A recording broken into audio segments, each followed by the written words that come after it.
Good morning, my loves. So today we're going to talk about the second pathway of darkness, trauma, possession, and addiction. And that's going to be the 857 sequence. Yesterday I talked about 257, right? Relational impact, attachment, relations, right? In other words, how you relate to an attachment versus certain relational impacts or inner child woundings from your past. Now, 857 is a bit different. So let's get into it. If you are someone who finds yourself feeling guilty and your guilt makes you anxious, and this specifically is going to be related to your past, things you've done, right? Because we're talking about 857. This video is for you.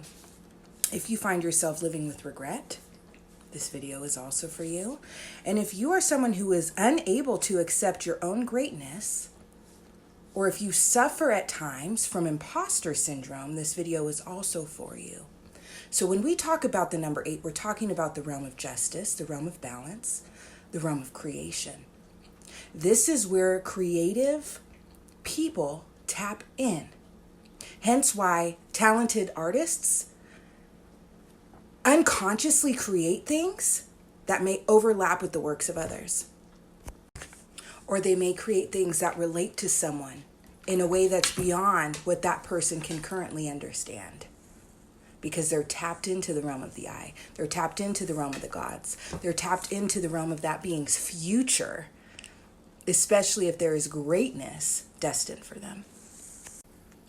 Because, my loves, when we talk about 857, we're talking about this realm, the realm of 8, pulling in that same discomfort that 257 holds. The realm of the ego, the realm of internal or external discomfort, restriction of thought or circumstance. And then we're talking about pulling in 7, the realm of darkness, the realm of addiction, the realm of indulging in vices that cause imbalance in your day-to-day life. Okay, we're talking about becoming 7 forward, becoming mean, becoming oppositional, becoming aggressive because of the discomfort, because of the stress. Okay, and this could also be, let's give you an example. You've done something in the past, let's say, had to go through the court system for it. Owe money, restitution, and the amount of money you owe causes stress, so you drink. 857. Or something you've done causes anxiety, so you lash out. See where I'm going with this? It could also be you doubting, right? You have a creative skill, but you doubt it, so you drink. Do you see what I'm trying to say? This is about a chain of energy that contributes to certain behaviors. Because of the discomfort, because of that center focus of 5, it is incredibly uncomfortable. Like I said in the previous video, 5, you're in your head. You're anxious, you're stressed, and it can be subtle. It can be placed on a simmer. It doesn't have to be palpably overt. It can be subtle, which makes it even more sneaky. Now let's talk about some of the wounds in this realm. I did a whole video yesterday on a bunch of inner child wounds. The wounds in the realm of 8 are different, and there's fewer of them. There's only 2 that I have listed here.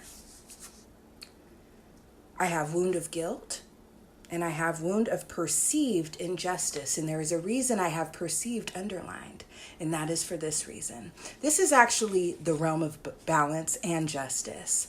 This is where the table of gods resides.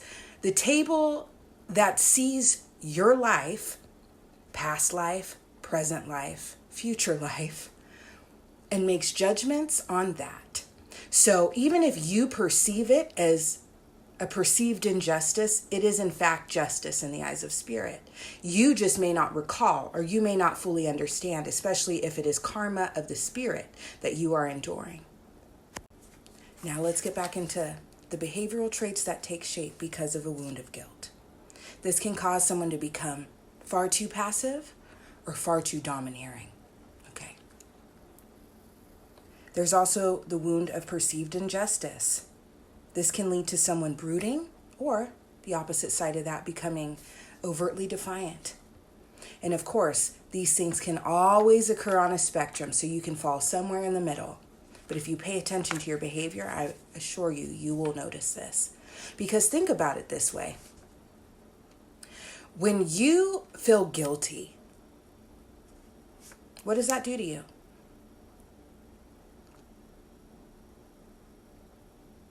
You become passive. Oh, I don't deserve to ask for something. I don't deserve to get what I desire, or I don't deserve to have a relationship with this person, right?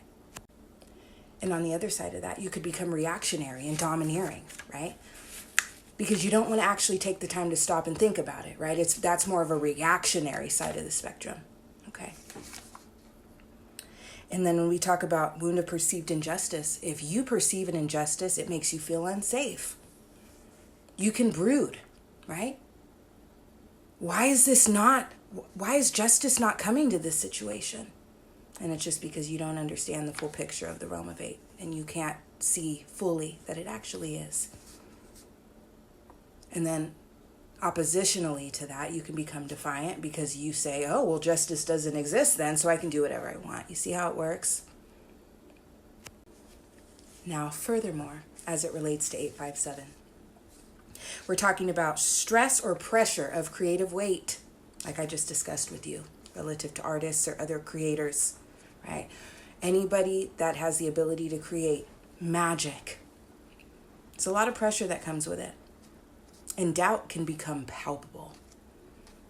So it's how you work through that. That determines your outcome or your success. We're talking about stress of your actions or reactions.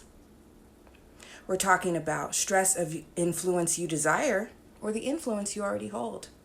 Hence, imposter syndrome. We're talking about the stress of what you have done to others, whether caused by your spirit or your soul. Now, I want to talk a little bit about karmic paths. And I have many videos on this, but let's talk about it briefly because it relates to 857.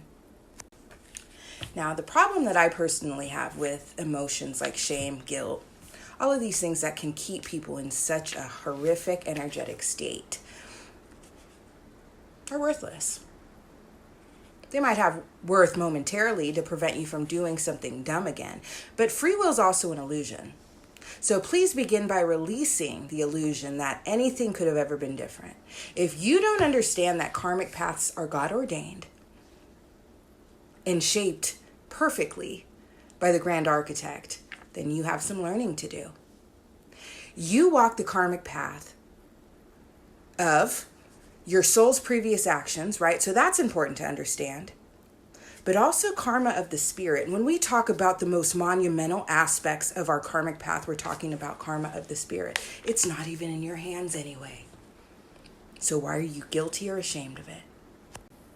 We are literally used as vessels by divine guiding transcendent forces whenever they see fit, when they want to experience. And all we can do as souls is learn from it. That's why you look back. Why did I do that?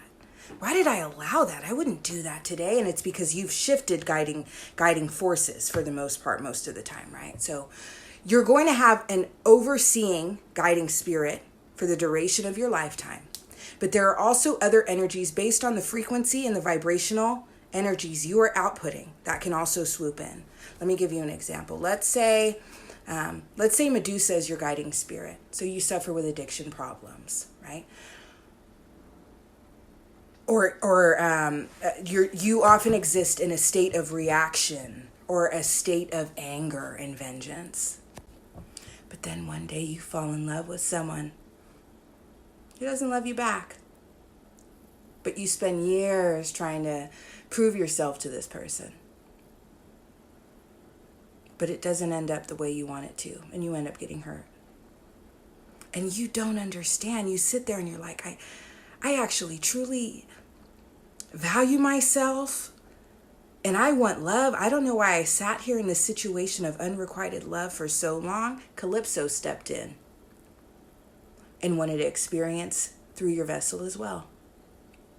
And that cycle was God ordained to help teach you that, you know what, you actually don't love yourself as much as you think you do.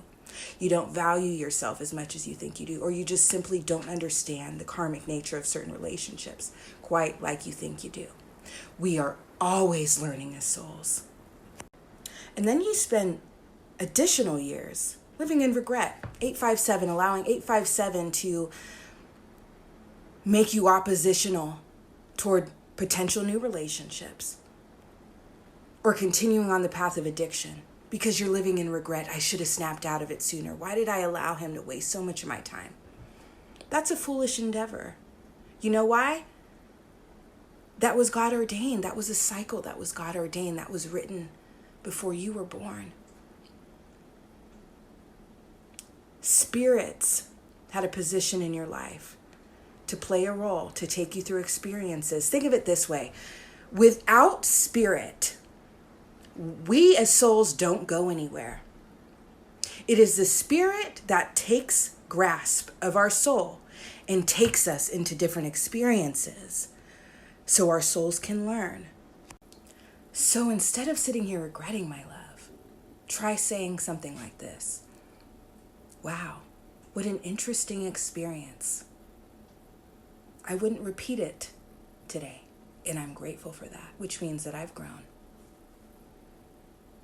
Why are you going to sit in regret or guilt? It's so odd to me. Like, free yourselves, my loves. Release that shame, that guilt. Release any doubt of your greatness and step into your power. It's a journey. We go through things when we're in different frequencies, when we're at lower frequencies and lower vibrational states. Of course, you're not going to do, or you're not capable of doing what you're doing now because you've grown into who you are now. And of course, you wouldn't do what you did then today because you're a different, expanded soul. And I want to close by saying this. If you identify as someone who's spiritual, yet you live in regret over wasted time, you're not spiritual at all because you don't trust divine timing. That's where faith is cultivated. Trusting in the realm of 8, trusting that everything that you might perceive as injustice is in fact justice and is needed, has to occur to balance the scales, even if you don't understand what scales are being balanced. The more you pay attention to your behavior, the more you pay attention to energies that you encounter in life, the more you will understand. Start trusting God more, my loves, and release the shame and guilt you carry. Stop doubting yourself and believe in yourself. And the total of 857 is 20.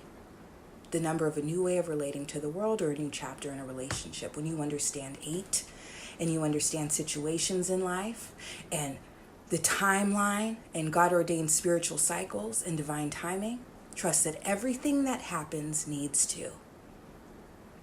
Trust the closing out of connections, the closing out of how you relate to the world and your belief systems. Allow things to shift. Allow yourself to see things differently. And allow yourself to trust that it's all a journey and it needs to take place exactly how it does, no matter how painful, no matter how treacherous, no matter how difficult. It is always perfect. And when you can start to trust God more, you can see it. Tap into the eye so it can expand yours.